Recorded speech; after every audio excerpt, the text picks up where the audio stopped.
2012వ సంవత్సరంలో మొదటిసారిగా దేవుని మహాకృపలో నేను అమెరికాకి వెళ్ళాను.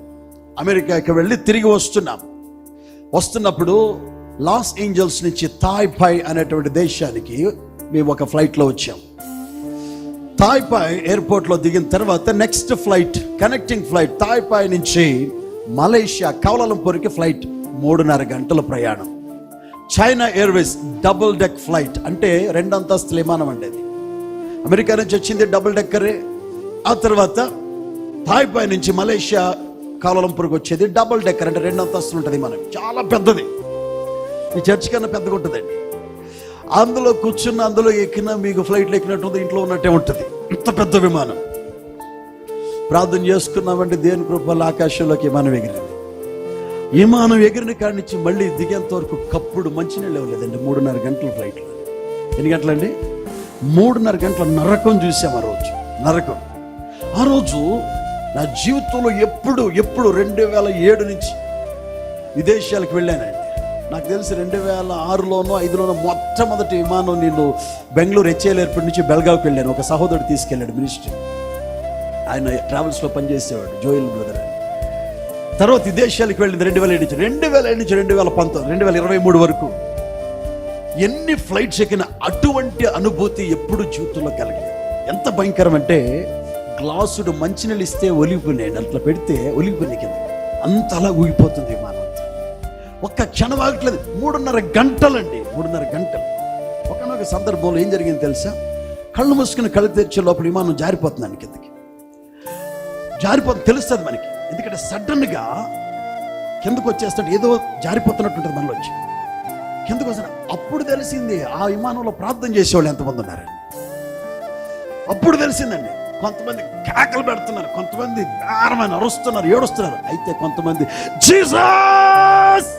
అప్పుడు తెలిసింది యేసయ్య నమ్ముకున్న వాళ్ళు ఆ ఫ్లైట్లో ఉన్నారు. అంటే అర్థమైపోయింది, ఏదో ఒకటి జరుగుతుంది, యేసయ్యని పిలిస్తే ఆయన సన్నిధికి వెళ్ళిపోతాం అనుకున్నారు.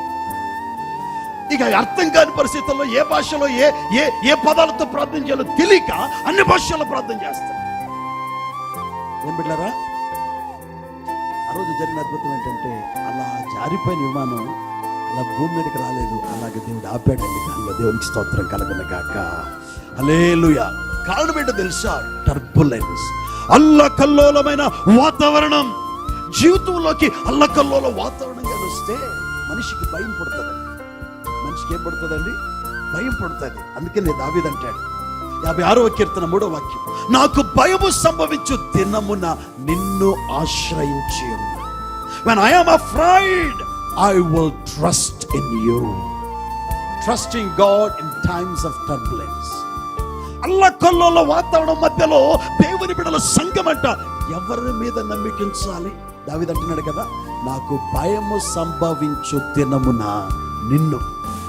మనుషులు ఆశ్రయించావనుకో, నీ జీవితంలో ఇంకొక రాయి వేసి ఇంకొక అల్లకల్లోలం సృష్టించి నిన్ను నాశనం చేస్తాడు. అందుకని దేవుణ్ణి ఆశ్రయిస్తాను అంటున్నాడు. ఈ అల్లకల్లోల పరిస్థితుల్లో నువ్వు జీవిస్తున్నప్పుడు నువ్వు గమనించవలసింది ఏంటి? నువ్వు ఆలోచించవలసింది ఏంటి? నీ నీ నీ నీ నీ యొక్క తలంపులకి రావాల్సింది ఏంటో తెలుసా? నా దేవుడు శక్తిమంతుడు.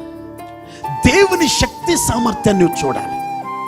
వాతావరణం సృష్టించిన వాడు, గాలిని అణిచినవాడు, సముద్రాన్ని నిమ్మలపరిచినవాడు, సముద్రం మీద నడిచినవాడు, నీటి మీద జలముల మీద ఈ భూమిని స్థిరపరిచాడే, ఈ భూమిని నిలబెట్టానే. పిల్లర్లు వేస్తే గాని ఇల్లు నిలబడదు, రాయితో కడితే గాని పునాది నిలబడదు, భీములు వేస్తే గాని స్లాబ్ నిలబడదు. కానీ పునాదులు భూమికి నీటి మీద వేశాడు నా దేవుడు. దేవునికి స్తోత్రం కలుగును గాక. హల్లెలూయా. భూమికి పునాదులు వేసిన నా దేవుడి యొక్క శక్తి నువ్వు తెలుసుకుంటే అల్లకల్లోల వాతావరణం నీ జీవితాన్ని కలవరపరచదు. దేవునికి స్తోత్రం చెప్పుకుందాం.